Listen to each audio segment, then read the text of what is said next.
So hello guys, तो ये आपकी करंट अफेयर्स की रिवीजन वाली क्लास है और आज के इस वीडियो में बहुत ही महत्वपूर्ण प्रश्नों का हम रिवीजन करेंगे। तो चलिए स्टार्ट करते हैं फिर बिना टाइम वेस्ट करे। तो इस प्रश्न में आपसे पूछ रहे हैं अभी हाल ही में किस आर्टिफिशियल इंटेलिजेंस ने प्रधानमंत्री नरेंद्र मोदी के भाषणों का भारतीय भाषाओं में अनुवाद किया। तो आंसर होगा भाषिणी एआई। आपको याद होगा, हमने पढ़ा भी था कि काशी तमिल संगम का भी आयोजन हुआ था दूसरे चरण का वाराणसी में। तो वहां पे मोदी जी ने जो भाषण दिए थे तो वो तो हिंदी में भाषण देंगे, लेकिन वहां पे पब्लिक तमिल वाली भी थी जो तमिल बोलती है, तमिल जानती है, जो हिंदी नहीं जानती। अब उनको मोदी जी के भाषण समझ में नहीं आए, तो वहीं पे इस भाषिणी एआई ने उस हिंदी भाषण को तमिल में कन्वर्ट कर दिया और बिल्कुल रियल टाइम ऐसा हुआ। रियल टाइम मतलब जैसे ही मोदी जी ने बोला मारा प्यारा दासमासियों, तो हाथों हाथ उधर कन्वर्ट हो गया अंडरवले, मतलब जो भी तमिल में बोलते हैं। तो सिंपल सा याद रखना है भाषिणी एआई का नाम। और इसी तरह से आपको एक प्रश्न याद आता होगा, अभी सुप्रीम कोर्ट ने भी एआई आधारित क्षेत्रीय भाषा अनुवाद उपकरण को लॉन्च किया था जिसका नाम है सुवास। ये भी याद रखना।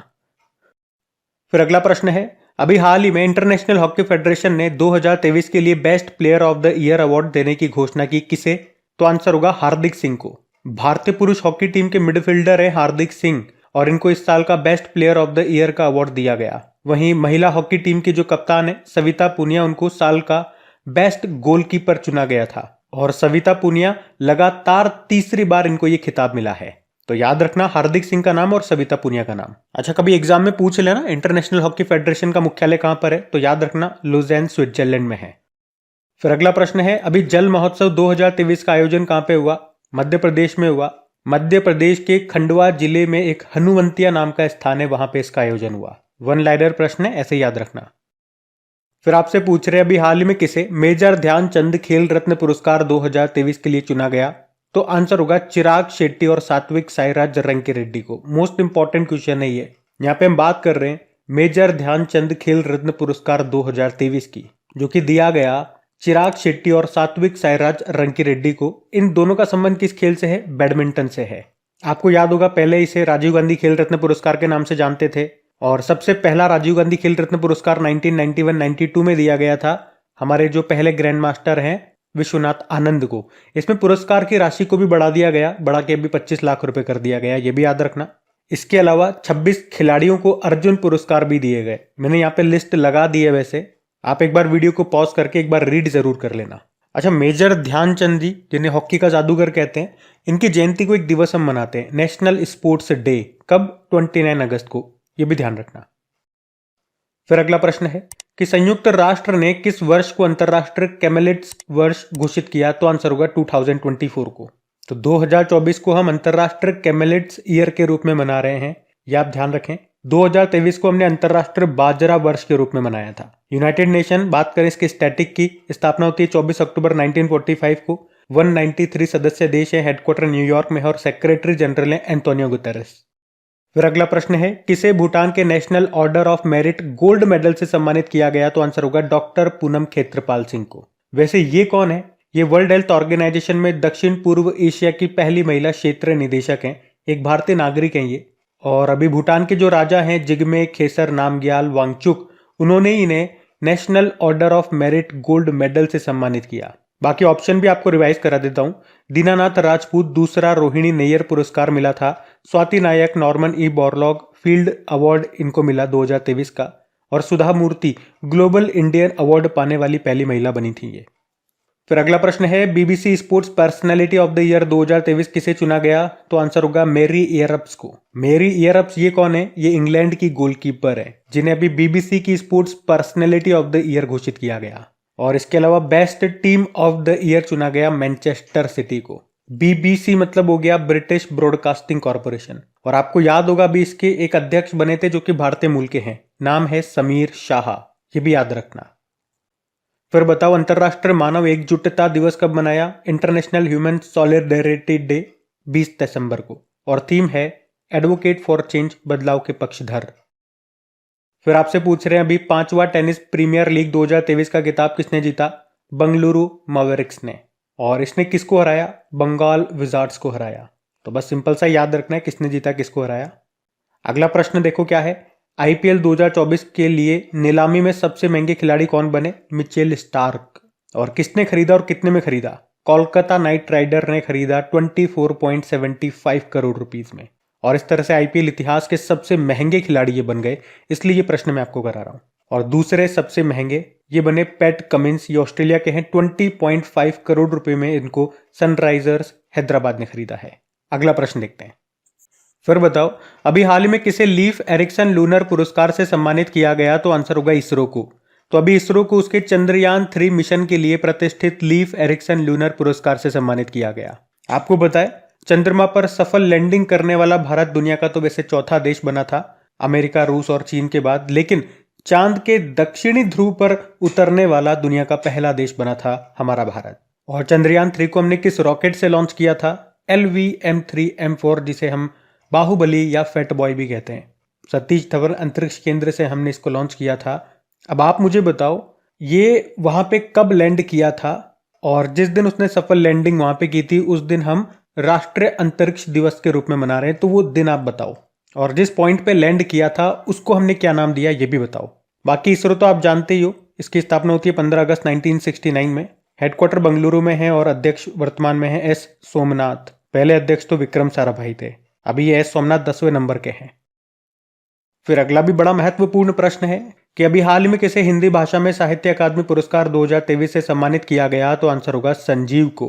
पहले तो आपको ये याद रखना है, जो ये साहित्य अकादमी पुरस्कार है कितनी भाषाओं में दिया जाता है? 24 भाषाओं में दिया जाता है, जिसमें से 22 तो आपके 8वीं अनुसूची की 22 भाषाएं हो गई हैं, और एक अंग्रेजी हो गई और एक राजस्थानी हो गई। तो हिंदी भाषा का ये दिया गया संजीव को उनके उपन्यास मुझे पहचानो के लिए। जबकि अंग्रेजी भाषा का किसे दिया गया? नीलम शरण गौर को दिया गया उनके नॉवल रेक्यूम इन रागा जानकी के लिए।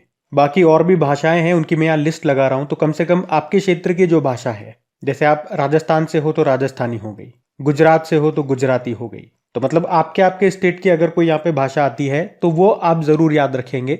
हिंदी अंग्रेजी तो याद रखनी ही है, और आपकी भाषा वाली आपके स्टेट के एग्जाम में पूछी जा सकती है। और वैसे इस साहित्य अकादमी पुरस्कार में पुरस्कार राशि कितनी दी जाती है? 1 लाख रुपए। और आप कह सकते हो कि ज्ञानपीठ पुरस्कार के बाद भारत सरकार के द्वारा दिया जाने वाला ये दूसरा सबसे बड़ा साहित्यिक सम्मान है।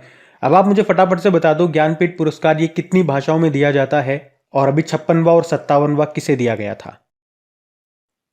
फिर अगला प्रश्न है, अभी हाल ही में किसे यूरोप के सर्वश्रेष्ठ शतरंज प्रतिभावान खिलाड़ी पुरस्कार से सम्मानित किया गया? तो आंसर होगा बोधना शिवानंदन। तो वैसे तो ये भारतीय मूल की ब्रिटिश स्कूली छात्रा है बोधना शिवानंदन, जिनको अभी सुपर टैलेंटेड यूरोपीय चैंपियनशिप में सर्वश्रेष्ठ महिला शतरंज खिलाड़ी का खिताब मिला है।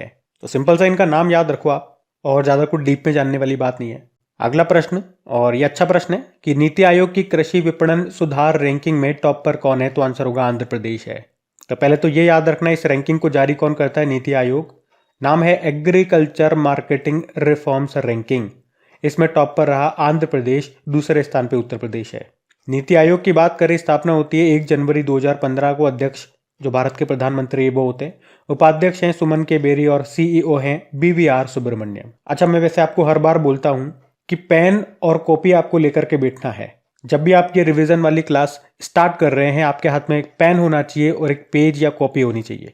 अगर कर सकते हो तो ये जरूर करना, क्योंकि जैसे ही क्वेश्चन आपके सामने आता है, और मेरे पढ़ने के बाद या तो वीडियो को पॉज कर दो अगर आपको समय चाहिए सोचने के लिए कि क्या उत्तर होगा, फिर अपनी कॉपी में लिख दो क्वेश्चन नंबर 1 का आंसर ABCD जो भी आपको लगता है। फिर मैं आपको उत्तर बताऊंगा, अगर आपका उत्तर सही रहता है तो राइट कर दो, वरना उसे क्रॉस लगा दो। मानता हूं थोड़ी सी मेहनत लगेगी इसमें आपको, लेकिन मैं कह रहा हूं सभी के लिए नहीं है। अगर आप कर सकते हो, आपके लिए पॉसिबल होता है, तो ऐसा करके देखो। इससे आपको पता लगेगा कि हाँ, ये वो करंट अफेयर्स है जो मैं मान के चल रहा था कि मैं पढ़ चुका हूं या पढ़ चुकी हूं, लेकिन आज जब मैं इसका टेस्ट लगा रही हूं तो मेरा कितना स्कोर होता है। क्योंकि मेन एग्जाम जब आपका होगा, इन्हीं प्रश्नों से आपको सामना करना पड़ेगा।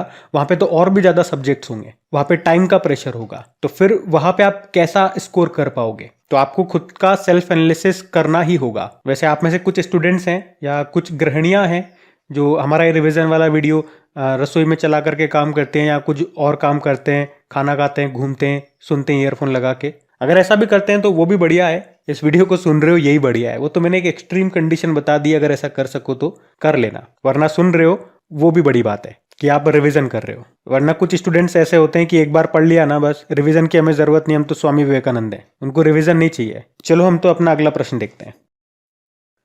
तो अगला प्रश्न पूछ रहा है आपसे कि किस राज्य सरकार ने उन्नत आरोग्य श्री योजना को शुरू किया, तो आंसर होगा आंध्र प्रदेश ने। तो इसमें क्या होगा, तो इसमें 25 लाख रुपए तक का मुफ्त स्वास्थ्य बीमा उपलब्ध कराया जाएगा, ये याद रखना आप। अगला प्रश्न देखते हैं। तो इस प्रश्न में आपसे पूछ रहे हैं भी राष्ट्रीय गणित दिवस कब मनाया गया, तो आंसर होगा 22 दिसंबर को। तो हर साल 22 दिसंबर को नेशनल मैथमेटिक्स डे के रूप में मनाते हैं। और 22 दिसंबर को ही क्यों, क्योंकि भारत के महान गणितज्ञ थे रामानुजन जी, उनकी जयंती होती है, जन्मदिन होता है, इसीलिए। वैसे एक इंटरनेशनल मैथमेटिक्स डे भी होता है जो 14 मार्च को मनाते हैं, और इसको तो बड़ा आराम से याद रख लोगे। पाई की वैल्यू आपको पता ही है 3.14 होती है। तो 3 मतलब तीसरा महीना और 14 मतलब 14 तारीख। अच्छा, रामानुजन जी की बात चली है तो आपको ये प्रश्न जरूर याद रखना है कि 2023 का शस्त्र रामानुजन पुरस्कार किसे मिला था। तो 2023 के लिए दिया गया रुईजियांग झांग को, और 2022 का मिला था युनकिंग तांग को। और वैसे गणित का नोबेल पुरस्कार कहा जाता है एबल पुरस्कार को। ये 2023 का किसे मिला था, लुइस कैफरेली को मिला था। लेकिन अगर आपसे पूछे सांख्यिकी स्टैटिस्टिक का 2023 का अंतरराष्ट्रीय पुरस्कार किसे मिला था, CR राव को मिला था। वैसे इनका निधन हो गया अभी, ये भी अच्छा प्रश्न बनेगा। फिर बताओ अभी किस हाई कोर्ट में देश की पहली लाइव सुनवाई हुई, तो आंसर होगा मध्य प्रदेश। तो याद रखना इसको। अगला प्रश्न है भारत के गणतंत्र दिवस समारोह 2024 में मुख्य अतिथि कौन है, तो आंसर होगा इमैनुअल मैक्रोन। पहले हमने इनविटेशन दिया था जो बाइडेन को, अमेरिकी राष्ट्रपति को, लेकिन उन्होंने कहा कि हम भैया बिजी हैं, हम नहीं आ सकते। हमने कहा मत आओ। फिर हमने फ्रांस के राष्ट्रपति को बुला लिया, इमैनुअल मैक्रोन को, उन्होंने कहा आ जाएंगे, हमने कहा आ जाना। आपको याद है पिछली बार 2023 में रिपब्लिक डे पे हमारे चीफ गेस्ट कौन थे, मिस्र के राष्ट्रपति थे अब्दुल फतेह अल सीसी। इनका नाम मैं आपको क्यों बता रहा हूं, क्योंकि अभी फिर से ये राष्ट्रपति चुन लिए गए।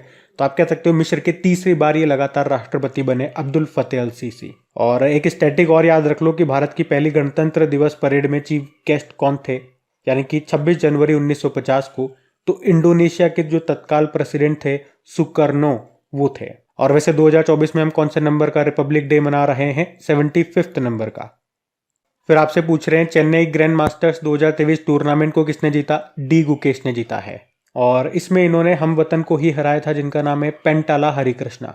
अच्छा, एक और पॉइंट में आपको याद दिला रहा हूं, याद रखना 2024 में जो वर्ल्ड चेस चैंपियनशिप होगा वो कहां पे होगा, टोरंटो कनाडा में होगा, ये जरूर याद रखना। फिर अगला प्रश्न है अभी किसने रविंद्रनाथ टैगोर साहित्यिक पुरस्कार को जीता, तो आंसर होगा सुकृता पॉल कुमार ने। एक्चुअली में इनकी बुक है सॉल्ट पेपर सेलेक्टेड पोएम्स, उसके लिए इन्होंने रविंद्रनाथ टैगोर साहित्य पुरस्कार का 6ठा संस्करण जीता है।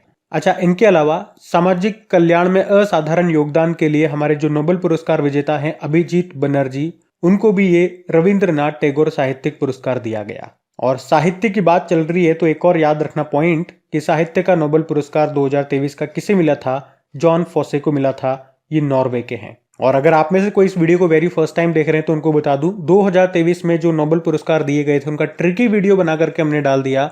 अगर आप में से किसी ने वो वीडियो नहीं देखा तो जरूर देखना, एक बार देखने से ही सारे आपको नाम याद हो जाएंगे, क्योंकि नोबेल पुरस्कार से प्रश्न आते हैं एग्जाम में। सिंपल सा सर्च मारना यूट्यूब में, Nobel prize tricks 2023 by crack exam. मैं गारंटी दे रहा हूं वो वीडियो देखने के बाद आपको मजा आ जाएगा। ये खुद आप कमेंट बॉक्स में लिखोगे, आपकी गारंटी मैं दे रहा हूं। अब अगला प्रश्न क्या है, देखो अभी दिसंबर 2023 में कौन सा देश ओपेक से बाहर हो गया, तो आंसर होगा अंगोला। ये अफ्रीका का दूसरा सबसे बड़ा तेल उत्पादक देश है अंगोला, और अभी ये ओपेक से बाहर हो गया।